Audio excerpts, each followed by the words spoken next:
എല്ലാവർക്കും നമസ്കാരം. സുനിൽ ടെക് മീഡിയയുടെ പുതിയൊരു വീഡിയോയിലേക്ക് എല്ലാവർക്കും ഒരിക്കൽ കൂടി സ്വാഗതം. അപ്പോൾ ഇന്നത്തെ വീഡിയോ എന്താണെന്ന് വെച്ചിട്ടുണ്ടെങ്കിൽ എല്ലാവരുടെയും വീട്ടിൽ റിമോട്ട് കൺട്രോൾ ഉണ്ടാവില്ലേ. അപ്പോൾ ഒന്നുകിൽ ടിവിയുടെയോ അല്ലെങ്കിൽ സെറ്റ് ബോക്സിന്റെയോ മ്യൂസിക് സിസ്റ്റത്തിന്റെയോ അങ്ങനെ എന്തെങ്കിലും ഒരു റിമോട്ട് ഇല്ലാത്ത വീടുകൾ ഉണ്ടാവില്ല. അപ്പോൾ ഈ റിമോട്ട് പലപ്പോഴായിട്ട് നമ്മുടെ കയ്യിൽ നിന്ന് കംപ്ലൈന്റ് ആവാറുണ്ട്. ചിലപ്പോൾ നിലത്ത് വീണ് കംപ്ലൈന്റ് ആവാറുണ്ട്, അതുപോലെ തന്നെ നനഞ്ഞിട്ടൊക്കെ അതിൻ്റെ വെള്ളമൊക്കെ ആയി കഴിഞ്ഞിട്ടുണ്ടെങ്കിൽ അങ്ങനെയൊക്കെ കംപ്ലൈന്റ് ആവാറുണ്ട്. പ്രത്യേകിച്ച് കുട്ടികളുള്ള വീടൊക്കെ ആണെങ്കിൽ റിമോട്ട് എപ്പോഴും കംപ്ലൈന്റ് ആവും. അപ്പൊ അതിന് വേണ്ടിയിട്ട് നമുക്ക് എന്ത് ചെയ്യാൻ പറ്റുമെന്ന് വെച്ചിട്ടുണ്ടെങ്കിൽ ഒന്ന് ഈ റിമോട്ടിൽ വെള്ളമൊക്കെ ആവാതിരിക്കാൻ വേണ്ടിയിട്ട് നമ്മൾ വാങ്ങുമ്പോൾ തന്നെ ഒരു പ്ലാസ്റ്റിക് കവർ ഇട്ട് നല്ലോണം നമുക്ക് ഒരു റബ്ബർ ബാൻഡ് ഒക്കെ ഇട്ട് കെട്ടി വെച്ച് കഴിഞ്ഞിട്ടുണ്ടെങ്കിൽ വെള്ളം കയറുന്ന പ്രശ്നം ഒരു പരിധി വരെ ഒഴിവാക്കാൻ പറ്റും.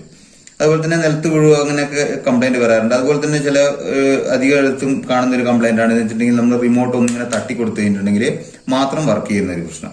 അപ്പൊ നമ്മൾ ഈ റിമോട്ട് പിന്നെ ഇപ്പൊ വർക്ക് ചെയ്യുകയാണെങ്കിൽ നമുക്ക് ഈ ഫോണിന്റെ ക്യാമറയിൽ തന്നെ ഇത് വർക്ക് ചെയ്ത് നോക്കാൻ പറ്റുന്നതാണ്. ഈ ഫോണിന്റെ ക്യാമറ എടുത്തു കഴിഞ്ഞിട്ടുണ്ടെങ്കിൽ അതിൻ്റെ അകത്ത് ഇങ്ങനെ അടിച്ചു നോക്കിയാൽ നമുക്ക് അറിയാൻ പറ്റും ഏതൊക്കെ ബട്ടൺ വർക്ക് ചെയ്യുന്നുണ്ട്, ഏതൊക്കെ ബട്ടൺ വർക്ക് ചെയ്യുന്നില്ല എന്നൊക്കെ നമുക്ക് നോക്കാൻ പറ്റും.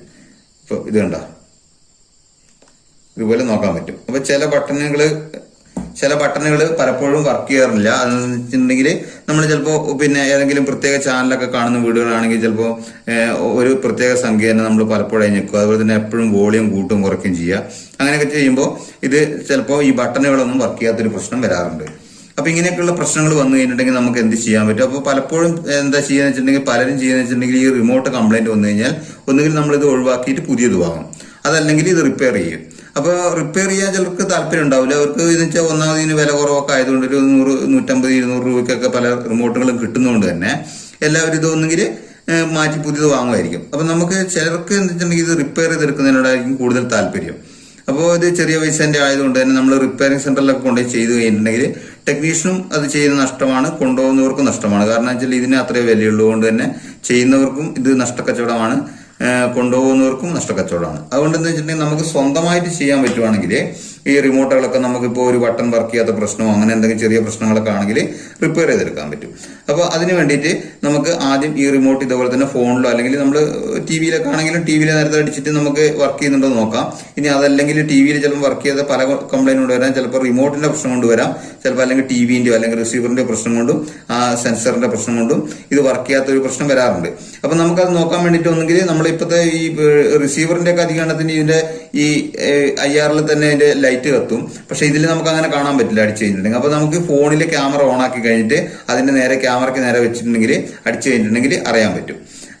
അതിങ്ങനെ ലൈറ്റ് കത്തുന്ന പോലെ ഇതിന്റെ അകത്ത് ഫോണിൽ കാണാൻ പറ്റും. അപ്പൊ അങ്ങനെ ചെക്ക് ചെയ്ത് നോക്കാം. അപ്പൊ അതിൽ ഏതെങ്കിലും ബട്ടൺ വർക്ക് ചെയ്യാത്ത അല്ലെങ്കിൽ അങ്ങനെ എന്തെങ്കിലും പ്രശ്നങ്ങളോ തീരെ വർക്ക് ചെയ്യാത്ത പ്രശ്നങ്ങളൊക്കെ ആണെങ്കിൽ നമുക്ക് ചെയ്യാൻ പറ്റുന്ന കാര്യങ്ങൾ സ്വന്തം വീട്ടിൽ നിന്ന് തന്നെ ചെയ്യാം. അപ്പോൾ നമുക്ക് പ്രത്യേകിച്ച് പൈസ ചിലവൊന്നുമില്ല. അപ്പൊ ചെറിയ കംപ്ലൈന്റ് ഒക്കെ ആണെങ്കിൽ നമുക്ക് റെഡിയാക്കി എടുക്കാൻ പറ്റും.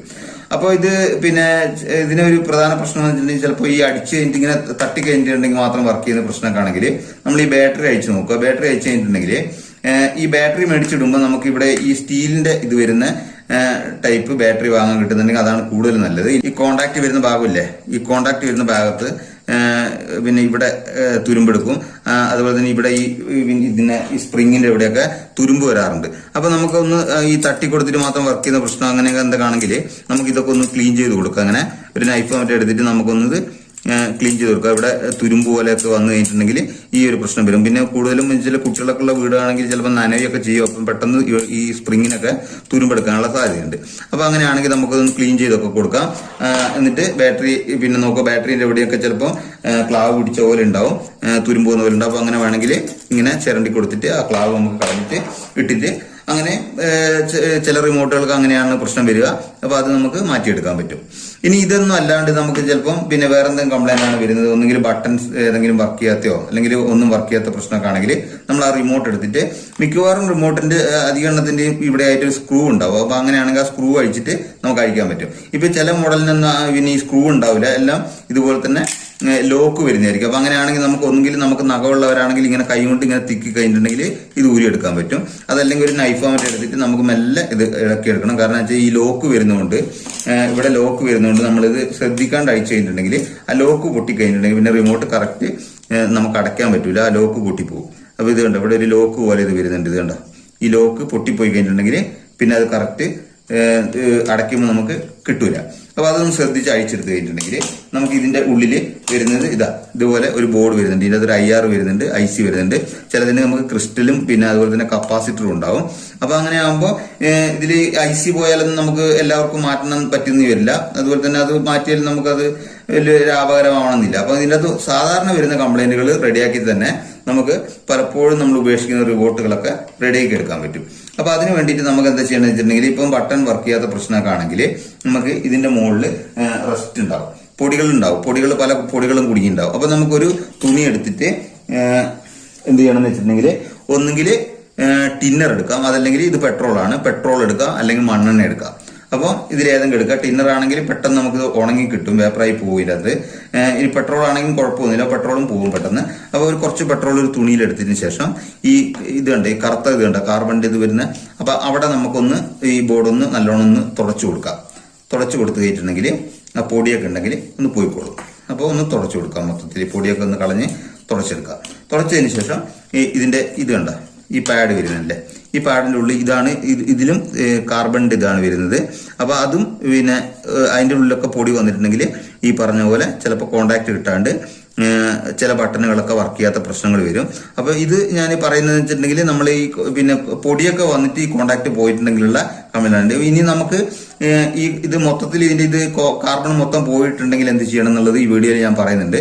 അപ്പൊ നിങ്ങൾ ഈ വീഡിയോ മുഴുവനായിട്ട് കാണുക. നിങ്ങൾക്ക് ഇഷ്ടപ്പെട്ടിട്ടുണ്ടെങ്കിൽ ലൈക്ക് ചെയ്യുക, അതുപോലെ തന്നെ സബ്സ്ക്രൈബ് ചെയ്യാത്തവരാണെങ്കിൽ സബ്സ്ക്രൈബ് ചെയ്യുക, ഒന്ന് ഷെയർ ചെയ്ത് കൊടുക്കുക. അതുപോലെ തന്നെ നിങ്ങളുടെ അഭിപ്രായം കമന്റ് ആയിട്ട് അറിയിക്കുക. അപ്പൊ നമുക്ക് ഇതുപോലുള്ള പല കാര്യങ്ങളും വീടുകളിൽ ചെയ്യാൻ വരുന്ന പല കാര്യങ്ങളും വീഡിയോ തുടരെ വന്നുകൊണ്ടിരിക്കുന്നതാണ്. ടിവിനെ കുറിച്ചും ഫ്രിഡ്ജിനെ കുറിച്ചും വാഷിംഗ് മെഷീനെ കുറിച്ചും അതുപോലെ തന്നെ മിക്സിനെ കുറിച്ചും അങ്ങനെ വീട്ടിൽ ഉപയോഗിക്കുന്ന എല്ലാ ഇലക്ട്രോണിക്സ് ഉപകരണങ്ങളെ കുറിച്ചും നമ്മൾ ഇതിനെ കുറിച്ചിട്ട് എല്ലാം പറയുന്നുണ്ട്. അപ്പൊ നമുക്ക് പല കാര്യങ്ങളും വീട്ടിൽ ചെയ്യാൻ പറ്റുന്നതാണ്. എല്ലാ കാര്യങ്ങളും ചെയ്യാൻ പറ്റില്ല, ചിലർക്ക് നമുക്ക് ടെക്നീഷ്യന്മാരെ വിളിച്ചിട്ട് തന്നെ ചെയ്യിക്കേണ്ടതായിട്ടുണ്ടാവും. പക്ഷെ വീട്ടിൽ ചെയ്യാൻ പറ്റുന്ന ചില കാര്യങ്ങളുണ്ട്, ആ കാര്യങ്ങളൊക്കെ നമുക്ക് എല്ലാവർക്കും ചെയ്തെടുക്കാൻ പറ്റുന്നതാണ്. അപ്പൊ അങ്ങനെ ആകുമ്പോൾ ഈ ചെറിയ ചെറിയ കംപ്ലൈന്റുകളൊക്കെ വരുമ്പോൾ നമുക്ക് സ്വന്തമായിട്ട് തന്നെ ചെയ്യാൻ പറ്റും. അപ്പൊ ഇത് നമ്മൾ ഈ റിമോട്ടിന്റെ ഉള്ളിലുള്ള പൊടിയൊക്കെ ഇങ്ങനെ കളഞ്ഞിട്ടുണ്ട്. അതുപോലെ തന്നെ ഇവിടെയുള്ള ഇതൊക്കെ നമ്മൾ പെട്രോൾ ആക്കിയിട്ട് തുടച്ച് കളഞ്ഞിട്ടുണ്ട്. അപ്പോൾ നമുക്ക് ഇതുപോലെയുള്ള എന്ന് വെച്ചിട്ടുണ്ടെങ്കിൽ ഇതെല്ലാം ക്ലീൻ ചെയ്തതിന് ശേഷം നമുക്ക് ഇത് ഫിറ്റ് ചെയ്തതിന് ശേഷം പിന്നെ ടിവിയിലോ അല്ലെങ്കിൽ ഇതുപോലെ തന്നെ ഫോൺ എടുത്തിട്ട് ഫോണിൽ നമുക്ക് അടിച്ചു നോക്കിയിട്ട് ഇതിൽ ബട്ടണൊക്കെ പിന്നെ വർക്ക് ചെയ്യാത്ത ബട്ടണൊക്കെ ക്ലിയർ ആയിട്ടുണ്ടോ എന്ന് ചെയ്ത് നോക്കാം. എന്നിട്ടും നമുക്ക് റെഡി ആയിട്ടില്ലെങ്കിൽ നമുക്ക് എന്താ ചെയ്യേണ്ടതെന്നുള്ള ഞാൻ പറഞ്ഞുതരാം. അപ്പൊ ഇതുപോലെ പിന്നെ ഈ കംപ്ലൈന്റ് വരുന്നത് എന്താണെങ്കിൽ ഇപ്പൊ ഇതിന്റെ അത് ചിലപ്പോൾ ഈ ക്രിസ്റ്റൽ ഇവിടെ ഒരു ക്രിസ്റ്റലൊക്കെ ഉണ്ടാവും. ഇതിപ്പോ IC വരുന്ന മോഡലാണ്. IC അല്ലാണ്ട് ചിലപ്പോൾ ട്രാൻസിസ്റ്ററും മറ്റേ ക്രിസ്റ്റലും ഒക്കെ കപ്പാസിറ്ററൊക്കെ വരുന്നതാണെങ്കിൽ നമുക്ക് ഈ ക്രിസ്റ്റലൊക്കെ മാറ്റിയിടാൻ പറ്റുന്നതാണ്. അത് സോൾഡറിങ് ആണെന്നുണ്ടെങ്കിൽ മാറ്റിയിടാൻ പറ്റുന്നതാണ്. അതുപോലെ തന്നെ കപ്പാസിറ്ററോ പിന്നെ ഈ IR സെൻസ് ഇതുണ്ടല്ലോ, ഈ IR പോവാറുണ്ട്. അതുപോലെ തന്നെ ഈ IR-ന് വരുന്ന വേറൊരു പ്രശ്നം എന്താണെന്ന് വെച്ചിട്ടുണ്ടെങ്കിൽ ഈ IR-ന് ഇവിടെ ഇങ്ങനെ തുരുമ്പ് വരും. ഈ വെള്ളമൊക്കെ നനഞ്ഞ ശേഷം ഇവിടെ തുരുമ്പ് വരുന്നു. അപ്പം ചിലപ്പോൾ വിട്ടു പോകാറായിട്ടുണ്ടാവും. അപ്പൊ ചിലത് നമ്മൾ ഇതുപോലെ അടിക്കുമ്പോൾ ഒക്കെ ചിലപ്പോൾ വർക്ക് ചെയ്യും, കോണ്ടാക്ട് കിട്ടുമ്പോൾ വർക്ക് ചെയ്യും. അങ്ങനെയുള്ള കേസൊക്കെ ആണെങ്കിൽ നമുക്ക് ഇവിടെ ഒന്ന് ചുരണ്ടിയിട്ട് ഇത് ഒന്ന് ശരിക്കും ചുരണ്ടിയിട്ട് അവിടെ ഒന്ന് സോൾഡർ ചെയ്ത് കൊടുത്തിട്ട് പിടിപ്പിക്കാവുന്നതാണ്. അതല്ലെങ്കിൽ ചെറിയൊരു ഇത് എന്തെങ്കിലും കമ്പി പോലത്തെ ഇങ്ങനത്തെ റെസ്റ്ററിന്റെ കാലോ അങ്ങനെ എന്തെങ്കിലും ഉണ്ടെങ്കിൽ അതെടുത്തിട്ട് ഇവിടെ സോൾഡർ ചെയ്തിട്ട് ഇതുമായിട്ട് കൂട്ടി കണക്ട് ചെയ്തിട്ട് നമുക്ക് അങ്ങനെയും റെഡിയാക്കാം. ഇനി അതല്ലെങ്കിൽ ഇത് ഈ IR മാറ്റിയിട്ടിനും റെഡിയാക്കാം. പക്ഷെ അത് സാധാരണക്കാർക്ക് ചിലപ്പോൾ അത് ആയിന്ന് വരില്ല, ചിലപ്പോൾ എല്ലായിടത്തും അയണൊന്നും ഉണ്ടാവില്ലായിരിക്കും. അപ്പൊ അങ്ങനെയാണെങ്കിൽ അത് ചിലപ്പം ചെയ്യാൻ പറ്റിയെന്ന് വരില്ല. പക്ഷെ ഈ പറഞ്ഞ ഈ കാർബണിന്റെ പ്രശ്നങ്ങളോ അങ്ങനെയുള്ള പ്രശ്നങ്ങളൊക്കെ ആണെങ്കിൽ നമുക്ക് റെഡിയാക്കാൻ പറ്റും. ബാറ്ററി കോണ്ടാക്ടിന്റെ പ്രശ്നങ്ങളോ അങ്ങനെയുള്ള പ്രശ്നങ്ങളൊക്കെ ആണെങ്കിൽ റെഡിയാക്കാൻ പറ്റും. ബാറ്ററി കോണ്ടാക്ട് ആണെങ്കിൽ നമുക്ക് ബാറ്ററി കോണ്ടാക്ട് ക്ലിയർ ചെയ്താൽ. അതുപോലെ തന്നെ ഈ ഒരു ഇവിടെ വരുന്നുണ്ടല്ലോ ഈ ഒരു സ്പ്രിങ് ഇത് ചിലപ്പോൾ ചിലതിൻ്റെത് ഈ ബാറ്ററി പിന്നെ ഇത് പൊട്ടി ഒലിച്ചിട്ട് ചിലപ്പോൾ ഇത് വിട്ടുപോയിട്ടുണ്ടാവും. അങ്ങനെയാണെങ്കിൽ നമുക്ക് ഇതുപോലുള്ള ഒരു പിന്നെ സ്പ്രിങ് എന്തെങ്കിലും വെച്ചിട്ട് അഡ്ജസ്റ്റ് ചെയ്ത് കൊടുക്കാം. അതല്ലെങ്കിൽ എന്തെങ്കിലും കമ്പിയോ മറ്റോ വളച്ചിട്ട് ഇതുപോലെയൊക്കെ ചെയ്തിട്ട് ചെയ്യാൻ പറ്റുന്നതാണ്. അതൊക്കെ ഓരോരുത്തർ സ്വന്തം യുക്തി പോലെ ചെയ്യാൻ പറ്റുന്നതാണ്. ഇനി ഇതിന്റെ അകത്ത് നമ്മൾ ഈ കാർബൺ ഇതൊക്കെ നമ്മൾ ക്ലീൻ ചെയ്തിട്ടൊക്കെ ഇട്ടിട്ടും പിന്നെയും പിന്നെ ബട്ടൺ വർക്ക് ചെയ്യുന്നില്ല. അപ്പൊ പലർക്കും വരുന്നതാണെന്ന് വെച്ചിട്ടുണ്ടെങ്കിൽ നമ്മൾ ഇപ്പോൾ പലരും വെച്ചിട്ടുണ്ടെങ്കിൽ സീരിയൽ കാണുന്നവരൊക്കെ ആണെങ്കിൽ ഒരു പ്രത്യേക നമ്പറിലുള്ള ചാനൽ മാത്രം അടിച്ച് ഇങ്ങനെ പല പ്രാവശ്യം അടിക്കുമ്പോൾ ചിലപ്പോൾ ഈ കാർബൺ കുറെ ആയി കഴിയുമ്പോൾ തേഞ്ഞ് തീർന്നു പോകും. അപ്പൊ അങ്ങനെ വരാം. പിന്നെ ചിലപ്പോൾ വോളിയം ഒക്കെ ഇടയ്ക്കിടയ്ക്ക് കൂട്ടും കുറയ്ക്കുകയും ചെയ്യുമ്പോൾ ഈ വോളിയം ബട്ടണും ഇതുപോലെ തന്നെ പലപ്പോഴും ഈ കാർബൺ ഇതായിട്ട് നമ്മൾ ക്ലീൻ ചെയ്ത് കഴിഞ്ഞാലും ചിലപ്പോൾ റെഡി ആകാത്ത പ്രശ്നം വരും. അപ്പൊ അങ്ങനെയാണെങ്കിൽ എന്താ ചെയ്യേണ്ടതെന്നുള്ളതാണ് ഇനി പറയാൻ പോകുന്നത്. വെച്ചിട്ടുണ്ടെങ്കിൽ നമ്മളെ എല്ലാ വീടുകളിൽ ഈ കടലാസ് പെൻസിൽ ഉണ്ടാവുമല്ലോ. അപ്പൊ കുട്ടികളൊക്കെ ഉപയോഗിക്കുന്ന കടലാസ് പെൻസിൽ ഉണ്ടാവും. ചിരണ്ടിയിട്ട് ഇത് കണ്ട ഇതുപോലെ ചിരണ്ടിയിട്ട് ഇതിന്റെ പൊടി എടുക്കാം.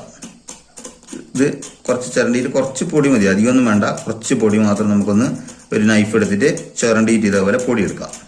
കടലാസ് പെൻസിലിന്റെ അകത്ത് നിന്ന് ഈ കാർബണിന്റെ ഇത് നമ്മൾ തയ്ച്ച് പൊടിയായിട്ട് എടുത്തതിന് ശേഷം ഇതുപോലത്തെ ഫെവിക്കോൾ ഉണ്ടാവില്ല, എല്ലാവരുടെ ഫെവിക്കോൾ ഉണ്ടാവും. ഇതുപോലെ വലിയ ഇതില്ലെങ്കിലും ചെറിയ ഫെവിക്കോൾ ഉണ്ടാവും. അപ്പൊ അത് വളരെ കുറച്ച് മാത്രം നമ്മളത് എടുക്കുക.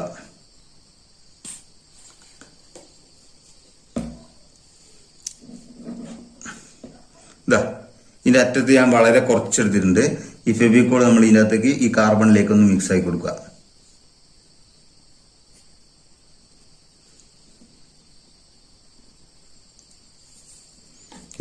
നമ്മൾ ഈ കാർബണിൽ ഈ ഫെവിക്കോൾ ഇട്ട് മിക്സ് ആക്കിയിട്ടുണ്ട്.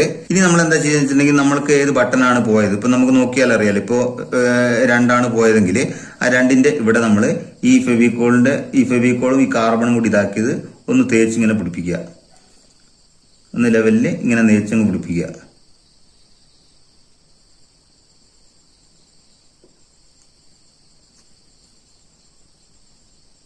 ഏതൊക്കെ ബട്ടണാണെന്ന് വെച്ചിട്ടുണ്ടെങ്കിൽ പോയതെന്ന് വെച്ചിട്ടുണ്ടെങ്കിൽ ഇപ്പൊ എന്റേത് 2 പോയിട്ടുണ്ട്. അതുപോലെ തന്നെ വോളിയം മൈനസ് ആണ് പോയത്, വോളിയം മൈനസ് പോയിട്ടുണ്ട്. അപ്പം വോളിയം മൈനസ് ബട്ടൺ ഏതാണെന്നുള്ളത് നമുക്ക് നോക്കാം. ഇതാ വോളിയം മൈനസ് ഇവിടെയാണ്.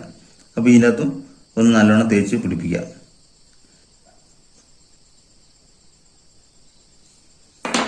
ഇതാ നമ്മളിപ്പോ ഈ കാർബണ് പിന്നെ കടലാസ് പെൻസിലിന്റെ ഇതിന്റെ അകത്ത് നിന്ന് എടുത്ത കാർബണും അതുപോലെ തന്നെ കുറച്ച് ഫെവിക്കോള്, അധികം എടുക്കണ്ട, വളരെ കുറച്ച് ഫെവിക്കോളും കൂടി മിക്സ് ആക്കിയിട്ട് ശേഷം നമ്മൾ അവിടെ തേച്ച് പിടിപ്പിച്ചിട്ടുണ്ട്.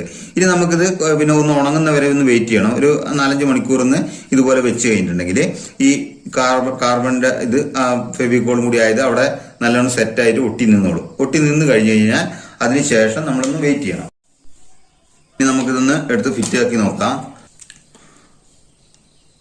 നമ്മളിതെല്ലാം സെറ്റാക്കി നമുക്കിനി നമ്മളെ 2 ബട്ടണുകളാണ് വർക്ക് ചെയ്തിരുന്നത്. അപ്പൊ ആ ബട്ടൺ റെഡി ആയിട്ടുണ്ടോ നോക്കാം. അപ്പോൾ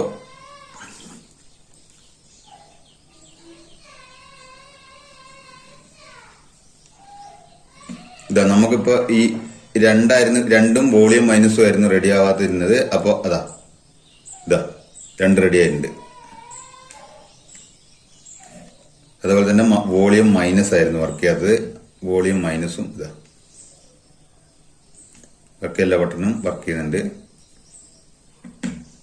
വോളിയം മൈനസ് ഇതാ വർക്ക് ചെയ്യുന്നുണ്ട്. ഇങ്ങനെയാണ് നമ്മൾ റിമോട്ട് കംപ്ലൈന്റ് ആയിട്ടുണ്ടെങ്കിൽ ഇതുപോലെയൊക്കെ ചെയ്ത് കഴിഞ്ഞിട്ടുണ്ടെങ്കിൽ റെഡിയാക്കി എടുക്കാം. അപ്പൊ നിങ്ങൾക്ക് ഈ വീഡിയോ ഇഷ്ടമായിട്ടുണ്ടെന്ന് വിചാരിക്കും. ഇഷ്ടമായിട്ടുണ്ടെങ്കിൽ ഒന്ന് ലൈക്ക് ചെയ്യണം, അതുപോലെ തന്നെ ഷെയർ ചെയ്യണം, സബ്സ്ക്രൈബ് ചെയ്യണം. പിന്നെ പുതിയൊരു വീഡിയോ ആയിട്ട് വീണ്ടും കാണാം. എല്ലാവർക്കും ഒരിക്കൽ കൂടി താങ്ക് യു.